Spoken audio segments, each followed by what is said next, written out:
Pessoal, depois que o Flamengo ganhou o Libertadores e ganhou também o Campeonato Brasileiro em cima do Palmeiras, né? Muito se discutindo a questão do retrospecto, né? Como estaria o retrospecto envolvendo essas duas equipes. Hoje, quais são os principais rivais de Palmeiras e Flamengo, né? E muitos, eu vou ser bem realista, pessoal. Pelo que eu tô vendo aí, eu acho que o Palmeiras, será que o Palmeiras ainda considera o seu maior rival Corinthians, São Paulo e Santos? E o Flamengo, será que ainda considera Botafogo, Fluminense e Vasco como seus principais rivais? É uma questão a ser analisada, né? É claro, eu sei que os palmeirenses estão com a cabeça inchada, né? Depois de duas derrotas, podemos dizer assim, para o Flamengo, duas percas de competições, né? Onde o Flamengo ganhou o Libertadores, ganhou também o Campeonato Brasileiro, né? Muitos questionamentos em cima de Abel Ferreira, pessoal, e vamos ser bem realistas, né? O retrospecto envolvendo Palmeiras e Flamengo. Primeiro Campeonato Brasileiro desde 2017, se eu não me engano, o Palmeiras não consegue vencer o Flamengo. Se eu não me engano, dos últimos 20 jogos envolvendo Flamengo e Palmeiras, são incríveis 10 vitórias do Flamengo, 7 empates e 3 vitórias do Palmeiras, né? Então, se tem uma equipe que o Palmeiras tem que respeitar é o Flamengo, porque eles, ganharam aquela Libertadores de 2021 e de lá para cá são poucas vitórias, né? Aconteceu a vitória na Copa do Brasil, né? Mas vamos ser bem realistas, pessoal. Flamengo sempre levando vantagem em cima do Palmeiras. Mas vamos ter uma análise aqui de um palmeirense. Vamos analisar o vídeo. Créditos do vídeo vai para o canal Opina Pouco. Link na descrição. Roda a vinheta. Final do vídeo deixa a minha opinião. Vamos lá. Do desempenho do Palmeiras contra dois grandes rivais. Quais que são as duas grandes rivalidades do Palmeiras hoje? Primeiro, nós temos a nossa rivalidade histórica com o Corinthians, que é o nosso maior rival histórico, nosso maior rival regional. E hoje nós temos também uma rivalidade interestadual, uma rivalidade nacional, eu diria, com a equipe do Flamengo. Então eu puxei aqui o retrospecto do Palmeiras em 2025 para a gente entender um pouco a visão geral de qual foi o aproveitamento. A matemática, ela não mente. A matemática é uma ciência exata. Obviamente que, se tratando do futebol, o futebol ele não é sempre uma ciência exata. Mas neste plano aqui, agora ele vai ser. Porque o que a gente vai trazer aqui são números e dados que comprovam a ineficiência do Palmeiras e, principalmente, a necessidade de haver ali um pensamento de reformulação técnica. Quando eu falo um pensamento de reformulação técnica, isso pode estar aplicado à mesma comissão técnica. Comissão técnica de Abel Ferreira e seus auxiliares, que tem que começar a enxergar e trabalhar uma forma de trazer um Palmeiras com mais repertório, mais criativo, de trazer novamente projeto novo de futebol, um projeto tático e técnico novo de futebol para surpreender as equipes. E às vezes não precisa ser nada mirabolante, às vezes não precisa ser nada uau, meu Deus, revolucionário. Às vezes você fazer o básico, ele funciona. Básico que o Palmeiras não fez. O Palmeiras fez teste, fez um laboratório no final da temporada final de Campeonato Libertadores. E hoje tem colhido os frutos das decisões equivocadas de sua gestão. Então vamos lá, vamos falar um pouquinho aqui, ó. Eu separei aqui confrontos contra o Corinthians. Em 2025, nós, palmeirenses, enfrentamos 7 vezes o Corinthians. Primeiro nós enfrentamos na fase de grupos do Campeonato Paulista. Foi um empate dentro do Allianz. Um resultado ruim, inclusive. Um empate da nossa casa é um resultado ruim. Depois nós enfrentamos a final da ida de Palmeiras e Corinthians dentro do Allianz também. Pela final do Campeonato Paulista, onde o Palmeiras perdeu. Depois enfrentamos no jogo de volta, lá na Neoquímica Arena, onde teve um empate de 0-0 e o Corinthians se sagrou campeão paulista em cima de nós. Depois nós tivemos a rodada do primeiro turno do Campeonato Brasileiro, onde o Palmeiras venceu o Corinthians por 2-0, vitória na Arena Barueri. Beleza, ok. Depois nós tivemos o jogo de ida da Copa do Brasil, onde o Corinthians venceu por 1-0 na Neoquímica Arena. E depois o Corinthians venceu por 2-0 nas oitavas de finais da Copa do Brasil, dentro do Allianz. E aí nós tivemos o retorno do Campeonato Brasileiro, onde foi um empate na Neoquímica Arena. Então assim, já perceberam que o saldo nosso, ele não foi nada positivo contra o Corinthians. Aproveitamento final contra o Corinthians, 28,57%.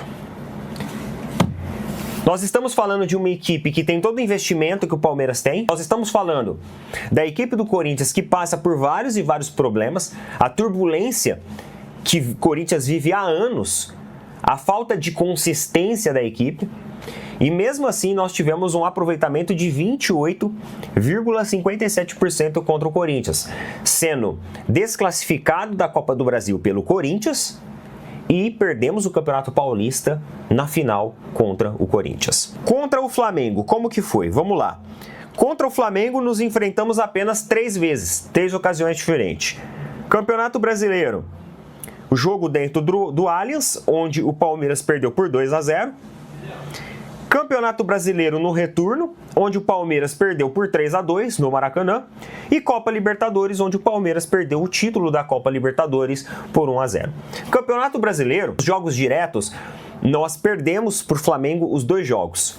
Esses 2 jogos que perdemos para o Flamengo, poderia ter mudado esse final de competição. Então nós perdemos também o Campeonato Brasileiro para o Flamengo. 0% de aproveitamento. Visto isso, de todos os jogos entre Corinthians e Flamengo, foram 10 jogos no total. Uma vitória do Palmeiras, 6 derrotas e 3 empates. 20% de aproveitamento nessa média. Agora me fala, amigos, o Abel ele não pode ficar se apoiando no discurso da arbitragem. O discurso da arbitragem, ele parece sedutor, ele parece muito conveniente. Só que a gente não pode resumir a discussão nisso. O Abel ele precisa admitir 2 coisas. Primeiro, que o Palmeiras não conseguiu ser uma equipe com repertório, não conseguiu ser criativo, não conseguiu ser uma equipe taticamente agressiva essa temporada e que nós perdemos jogos importantes para os nossos principais rivais, tanto o Corinthians quanto o Flamengo. E ele também precisa admitir uma outra coisa que é muito importante, que ele fez um laboratório no final da temporada. O Abel fez um laboratório em 4 ou 5 jogos do Campeonato Brasileiro e fez um laboratório, não sei, na tentativa de surpreender o adversário na final da Libertadores. O Abel ele achou que os malabarismos dele, que já deu certo em outras circunstâncias, inclusive até em títulos, ele achou que dessa vez iria salvar ele de novo. Ele achou que ele colocando jogadores adaptados iria dar certo. E aí ele faz um laboratório com a equipe no final da temporada e simplesmente destrói a nossa temporada. Então, Abel Ferreira, não tem como você pegar tudo isso e jogar nas costas da arbitragem. A gente sabe que a arbitragem é ruim, mas não tem como a gente resumir a arbitragem. A gente resumir a arbitragem é um plano muito superficial. E eu tô vendo muitos torcedores do Palmeiras caindo nessa falácia, caindo nesse discurso iniciado pelo próprio treinador, a fim de colocar ali uma fumaça, uma tempestade de areia, para que os torcedores do Palmeiras não enxerguem a realidade. A realidade que hoje nós temos uma equipe que, embora seja caro no papel, ela não corresponde em campo àquilo que ela vale. E o nosso técnico, ele não tem achado um repertório necessário para conseguir extrair o melhor da sua equipe. E além disso, ele fez um laboratório no final de uma temporada que acabou fazendo com que comprometesse todo o nosso trabalho de uma temporada inteira. Mas nós, coincidentemente, perdermos todos os nossos títulos para os nossos 2 principais rivais, não é só a matemática gritando no nosso ouvido, ó, tem alguma coisa errada, tem alguma coisa errada. Mas é também as escolhas do Abel Ferreira que foram totalmente equivocadas. E ele deve admitir isso. Ele precisa admitir isso. Ele precisa ser honesto com o seu torcedor. Mas não é ser honesto com o seu torcedor, eu errei e tal e tudo, mas a arbitragem... Não, é ser honesto com o seu torcedor e ponto, acabou. ele já fez a reclamação da arbitragem. Se quiser, o Palmeiras formaliza essa reclamação perante Conmebol, perante CBF. Todo mundo tem direito a formalizar reclamações nesse intuito, mas acima de tudo ele precisa chegar no seu torcedor e falar assim: olha, eu errei, eu fiz um laboratório com a equipe no final do ano. E o José Botto, diretor de futebol do Flamengo, ele respondeu a fala do Abel, né? Porque o Abel falou que os títulos do Palmeiras não tiveram nenhum asterisco, fazendo uma referência a uma ajuda da arbitragem que o Flamengo teria recebido nas competições. Foi basicamente essa crítica que o treinador do Palmeiras fez. E o José Botto respondeu. Ele alfinetou aqui, onde ele fez um post nas redes sociais e colocou assim, ó: muito trabalho, muito sacrifício, muita resiliência, sem... E aí ele colocou o sinal do asterisco. A resposta direta ao treinador do Palmeiras, que levantou esse ponto aí na sua última coletiva. Até comentamos sobre isso aqui no vídeo de ontem. Meus amigos, quero fazer uma reflexão aqui com vocês agora. Por que vocês acham que o Flamengo foi atrás de um diretor de futebol português? Por que você acha que o BAP... Vamos lá, o BAP, galera. O BAP, ele é um cara experiente. Ele é um cara experiente. Ele é um cara que ele tem um pensamento muito agressivo, né? Quando eu falo agressivo, eu não estou falando em termos de violência. Pelo amor de Deus, não é isso que a gente está falando.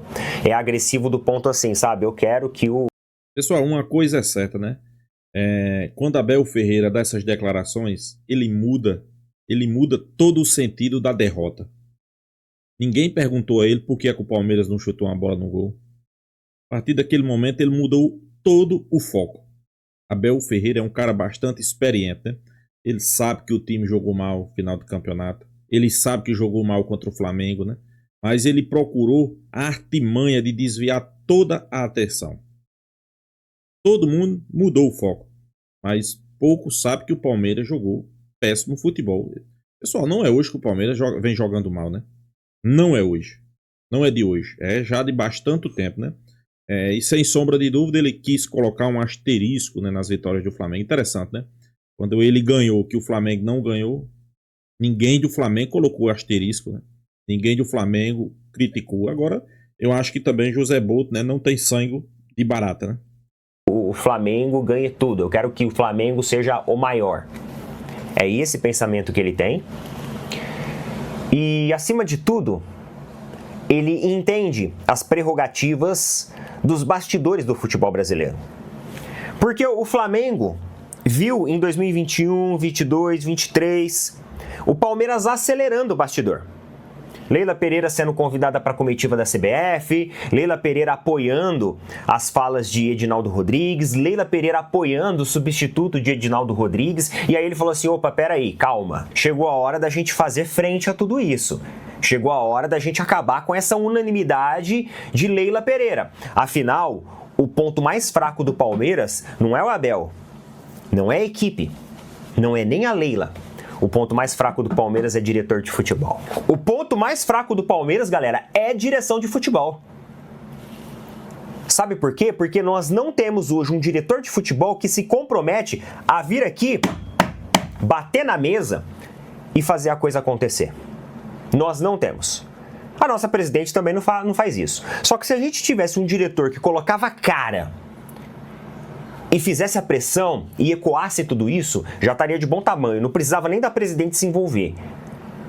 Mas o nosso diretor não faz isso. Sabe por quê? Porque existe o medo do comprometimento.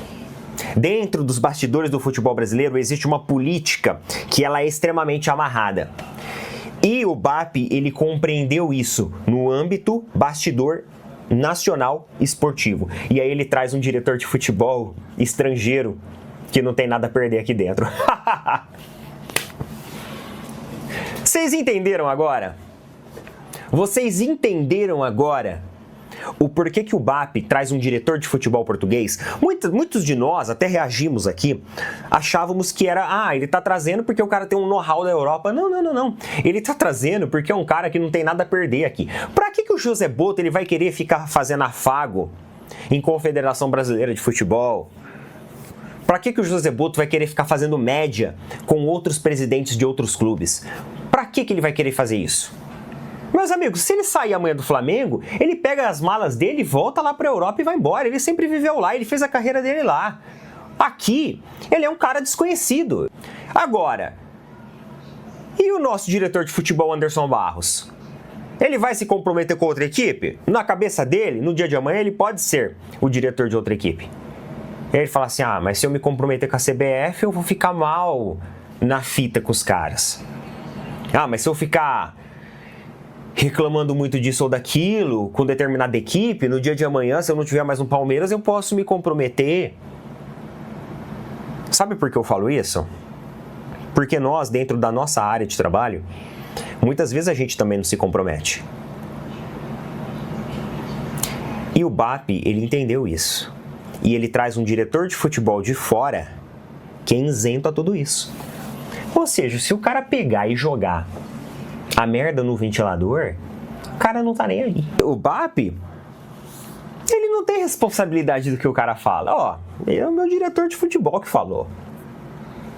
Goste de vocês ou não, é a opinião dele. Eu dei autonomia pra ele, e faz parte dessa autonomia também ele poder ter a liberdade de expressão dele. É essa desculpa que o cara usa. E isso, meus amigos, é uma puta sacada estratégica que o BAP teve para reduzir toda essa política que o Palmeiras estava fazendo no bastidor. E aí os caras minaram o Palmeiras, minaram o bastidor do Palmeiras. E eu posso te dizer para vocês, 2026, cara, vai ser uma parada mais sinistra ainda. Sabe por quê? Porque é óbvio. Não é possível que a Leila Pereira ela não entendeu isso. Não é possível que ela não enxergou esse movimento do Flamengo. Até nós aqui enxergamos. É impossível que ela não enxergou isso. E aí o que o Palmeiras vai começar ano que vem a fazer? Vai virar um cabo de guerra. Por quê? O Boto, ele vai continuar puxando. Ele vai continuar puxando. E a Leila vai querer puxar do outro lado. Só que tem um problema. A Leila parece que ela tá muito mais preocupada com a imagem pessoal dela perante confederações, clubes, ligas, etc, do que o BAP. O BAP, ele colocou na mesa e falou assim, aqui é só Flamengo e dane-se o resto. Já começou com aquele negócio da Libra, né? Ele já começou fazendo isso naquele movimento da Libra. Que todo mundo pegou... Pessoal, aí eu discordo nesse ponto aí, eu discordo de Neto, né?